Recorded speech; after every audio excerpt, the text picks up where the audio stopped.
alam mo, ramdam ko yung excitement mo. Yes. Pero sige, pagbibigyan kita. Ready ako ngayon, naganda Oh my talaga ako. gosh. Pero etong blind item natin, feeling ko, hindi sila maiintriga, hindi sila puputak, magkakaroon ng mga kung ano-anong Correct. hanas na negatibo. Feeling ko, pampa-good vibes kung Ay, iba blind item. Sobrang bongga yan. Gusto ko yan. Go, Tito. Ano yan? Ito kasi, madalas, pinag-iisipan na magkaaway itong dalawang showbiz personality na to, na may something pa between them. Pero the truth of the matter is, tama ba yung English ko? Okay, tama. Okay. The truth of the matter Medyo naglag ako doon. Talagang tumingin ako sa, syempre yung EP natin, si Carl Correct. Balasa, writer ko din niya sa Abante, summa cum laude sa PUP yan. ang Magna cum bongga. laude daw. Sorry, magna cum laude. Yan, ano correction. Kinorek tayo dito. May ano siya, appeal.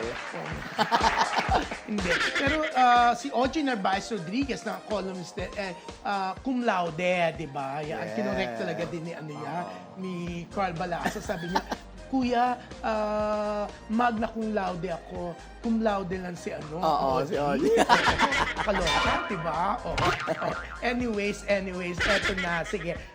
Kasi laging pati mga ibang content creators na mga mapag-invento, alam mo naman, ang daming Correct. Mga content fake news. creators na talagang nagwa 1+1. Oo, pero equals 3 naman sila, hindi equals 2, di ba? Ganyan, di ba? Nag-iimbento sila ng kung ano-ano mga istorya, hindi naman nila talaga alam. Pero yun nga, madalas pinapalabas magkaaway to. Minsan nga, sabi ko doon sa mas matanda, yung, kumbaga, may relasyon silang dalawa dahil doon sa anak ng etong ating, kumbaga, character number 1. Oo, di ba? Oo. Eto na. Laging pinapalabas na may awayan pa rin sila, di ba? May mga ibang content creators na talagang Pinagbabangga yung sila. kumari nga, nung kumbaga, character number 1 natin, sinabihan ako na, uy, may away na naman pala sila. So, sinabi ko kay character number 1, pwede bang wag character number 1? Ano ba? Celebrity number 1 na lang. Baka sabihin nila, Hindi kino-consider na artista. hindi, pero character assassination or what. Anyways, yan. So, celebrity number 1 nga, sinabi ko sa kanya yon. Sabi niya, wala kaming away, ganyan. Actually, nang isulat ko yon, na wala na silang away, hindi ko kunento yung buong sinabi ni celebrity number 1 tungkol kay celebrity number 2. Oh. Eto na. Pero syempre, kuwang-kuha naman nila to. I'm sure, Oo. sa simula pa Medyo lang. nagigets ko na nga din. Okay. So sabi ni invento yan, sabi ni celebrity number 1. Wala kaming away, hindi na kami nag-aaway. Wala, tsaka kumbaga parang more than a year ago na nangyari yung mga pangyayari, di ba? So, kumbaga naghihilom ang panahon, di ba? Ang mga bagay-bagay naghihilom, depende sa panahon, di ba? O, lalo na ngayon, hindi lang basta maghihilom dahil ang init na kahit hindi pa naman official summer, kundi masusunog ang mga bagay-bagay, di ba? Pero hindi, kidding aside, eto na. Sabi ni nadula si celebrity number 1, okay? Ito yung mas may edad, di ba? Na nanay nung ex nung celebrity number 2. Sabi niya, wala kaming away, no? Hinatid ko nga si Chu. Kaya hindi ko hinatid niya yung apo niya doon sa bahay ni celebrity number 2 para kumuha ng mga gamit, di ba? Tapos tinanong daw ni celebrity number 2, who's with you? Sabi niya gano'n. Siyempre may pangalan ng anak niya, hindi ko lang masabi. Correct. Dahil hindi na magiging BI. BI to, di ba? Although parang bigay na bigay Correct. naman, di ba? Parang masakit dito sa may tenga ko. Di ba?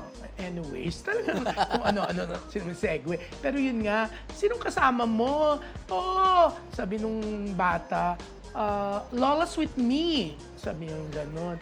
So, nalaman ni celebrity number 2 na nandun pala si Lola, naghihintay sa labas sa may sasakyan. Oh, I have something for your Lola.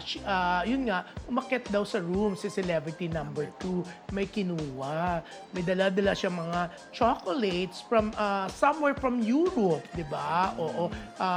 Wag na natin sabihin sa Geneva, Switzerland. Galing, di ba? Tapos yun nga, nung binigay nung apo kay celebrity number 1 sa kanyang lola, yung chocolate sa bigay ni Celebrity number 2, di ba? Na-touch si celebrity number 1. Kasi sabi niya, yung mga chocolate daw na yun, yun ang mga chocolate na gusto niya. Di ba? Sabi niya nga sa akin, naku, siguro, talagang binili niya to para sa akin. Kasi alam niya yung mga favorite ko Nagkasama na kami sa Switzerland Di ba? Oo. So at least goods pala. Ako na-feel good ako sa sinabi ni celebrity number 1 tungkol sa pagbibigay ni celebrity number 2 ng chocolate sa kanya, di ba? Correct. Oo nga. Alam mo, sa excitement nga ni celebrity number 1, ang kunakwento niya sa akin, bigla siya nagbisaya. Oo. Sabi ko, tita. Sabi, hindi ko masyado maintindihan. Sabi ko, huwag ka magbisaya. Ilocano ako, di ba? Oo, yung Ilocano nga, hindi ako masyado nakakaintindi. Bisaya pa kaya, di ba? Alam mo naman, kilala sa pagiging Bisaya si celebrity True. number 1, di ba? Alam mo, di ba? Siyempre, namamayagpag sila sa Cebu. Ang tawag nga sa kanya ng iba, Queen Dai of Cebu o Queen Inday, di ba? True, ayun na.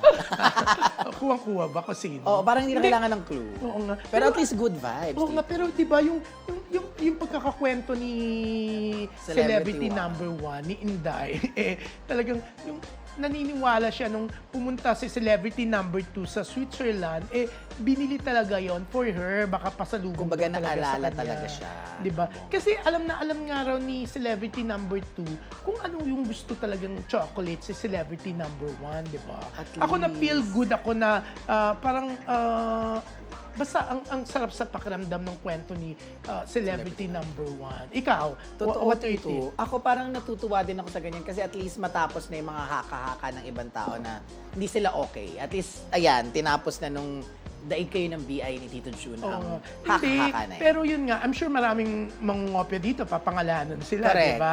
Pero alam mo ako talaga, sabi ko, hindi ako nagpaalam kay celebrity number 1 na ikukwento ko, iba-blind True. item ko. Kasi maganda naman Oo, talaga. good vibes. Nakaka-feel good. Hindi katulad ng ginagawa ng ibang mga content creators na nag-iimbento na hanggang Sinisiraan. ngayon pinag-aaway sila, pinapalabas na magkaaway sila. True. Hindi naman sila nag-aaway na di ba? True. Yun nga, nung New Year yata to binigyan siya ni celebrity number 2 ng chocolate. Chocolate. Celebrity number 1. Love Di ba? it. Oo. Siyempre, ang pagkabigla niya na-touch siya, di ba?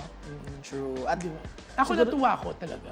at least ma-clear out talaga dito. Yun talaga important doon. At saka, baka mamaya may bago na naman silang issue dahil nagbigay ng chocolate dito.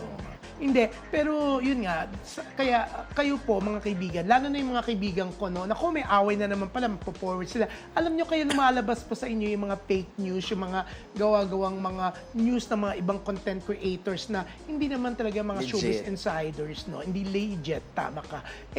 Dahil binubuksan nyo po, pinapalo nyo sila o pinapanood nyo kasi lagi kayo lalabas ganun. Nagiging algorithm nila. Oo, kasi ako, pag may inahanap ako sa internet, may gusto ako i-check, lagi nang lumalabas ngayon yung mga ganun sa akin. Like, when I wanna buy a car, ng isang brand ng car, isang model ng model ng brand na yon yan. Ewan ko na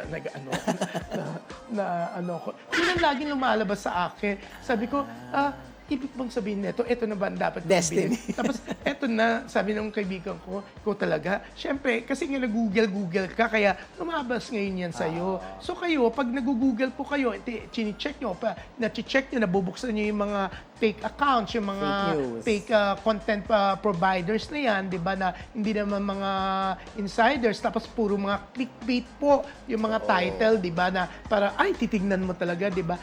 Pag binuksan nyo yan, lagi na pong a-appear sa inyo yan, lumalabas sa feed nyo. Tama? Tuloy-tuloy na yan, Tito, pag ganun. Kasi yung algorithm na babago yan pag nagbukas ka ng mga parang fake news. Parang more or less sunod-sunod na puro ganun. Oh, ang ganda ng pagkakasama mo. Algorithm. What is algorithm? Wow! Thank you. Next topic mo. Hindi, i-google na lang nila kung I-google nyo anong na lang. algorithm. Siguro wala namang fake na balita tungkol sa algorithm. Oo, pero